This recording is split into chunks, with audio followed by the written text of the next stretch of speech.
আসসালামু আলাইকুম। যারা আমার ভিডিওটা মুন্সিগঞ্জ থেকে দেখতেছেন তারা অলরেডি জেনে গেছেন আমি এই ভিডিওটা কোথা থেকে করেছি। কিন্তু যারা মুন্সিগঞ্জে থাকেন না বা মুন্সিগঞ্জের আশেপাশে থাকেন তারা বলবেন জায়গাটা কোথায়। তো জায়গাটা মোটামুটি খুবই সুন্দর। তো এই স্পটটা হলো মুন্সিগঞ্জের টিকটক প্রেমীদের জন্য অন্যতম একটি স্পট। বিশেষ করে টিকটক করে মেয়েরা এখানে খুব ভালো ভিউ আসে, আর ওনারাও এটা অনেক ভাইরাল স্পট করে ফেলছে টিকটক করার জন্য। কেন জানি এইখানে মানে মুন্সিগঞ্জে যত বিয়ে হয় সব বিয়ের ফটোশ্যুটগুলোই কেল্লায় আর এইখানেই বেশি হয়। যাই হোক, স্পটটা কিন্তু খুবই সুন্দর, দেখার মতো, কিন্তু পরিবেশটাও ভালো, কিন্তু উচিত হলো একটু পরিষ্কার করে রাখা। মনে হয় না এটাকে পরিষ্কার করার কেউ আছে।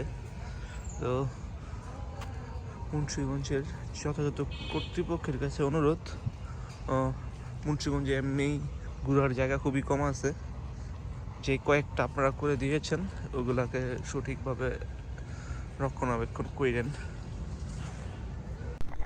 তো এখন আসা যাক মেন টপিকে। তো আপনারা গত ভিডিওতে দেখছেন আমরা বাংলা বাজার 23 কিলোমিটার এক সাইড রোড কমপ্লিট করছি।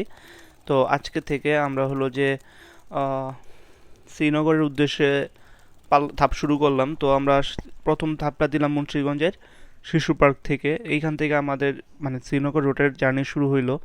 তো ইনশাল্লাহ আমরা পরবর্তী ধাপ দিব হলো মুন্সিগঞ্জ মানে মুক্তাপুর থেকে। তারপর থেকে আমরা আসলে প্রতি ধাপেই 7 কিলো 8 কিলো করে করে আমরা 5 ধাপের মধ্যে আমরা পৌঁছে যাব ইনশাল্লাহ শ্রীনগরে।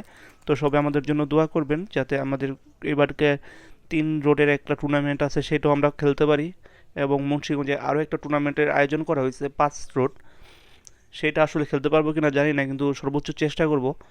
আর বিশেষ করে 3 রোড খেলার যেইটা আছে ওটার জন্য সবাই দোয়া করবেন যাতে আমার ওই পর্যন্ত কবুতর টিকে, কারণ কবুতরই আছে মাত্র 29টা। তো ওই পর্যন্ত কবুতর টিকে গেলে হয়তো বা ওই টুর্নামেন্টগুলোও খেলতে পারবো।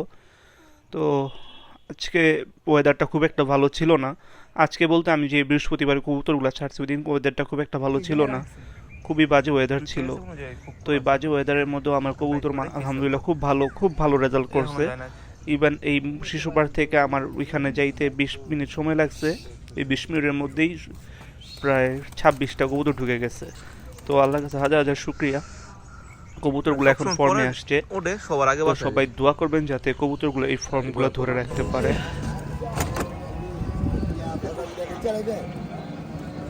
কবুতর ছাইরা আসছি, আর এদিকে কুয়াশার অবস্থা দেখেন। কুয়াশার অবস্থা দেখেন। আজকে মনে হয় স্লাইম খেয়ালাম ওরে সাগরিরা। মানে যে স্পোর্টে কবুতর ছাড়ছি মুন্সিগঞ্জ থেকে শিশু পার্ক থেকে, ওই আশেপাশে কোনো কুয়াশা নাই। কুয়াশা নাই বলতে এত কুয়াশা নাই, হ্যাঁ উপরে মোটামুটি একটু ক্লিয়ার মনে হয়েছে, কিন্তু আমার বাসার আশেপাশে তো মাশাআল্লাহ দেখতে পারতেছে কত কুয়াশা। যদিও সূর্য মামা উকি মেরে ফেলেছে, যা ছিল অনেক কুয়াশার মধ্যেও কবুতর আমি আস্তে আস্তে আইসা পড়ছে। ওই যে উপরে একটা আছে,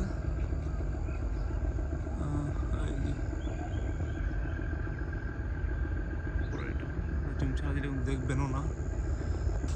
আশা করি সব কবুতর ঢুকবো যদি আল্লাহ তাআলা চায়, ইনশাআল্লাহ।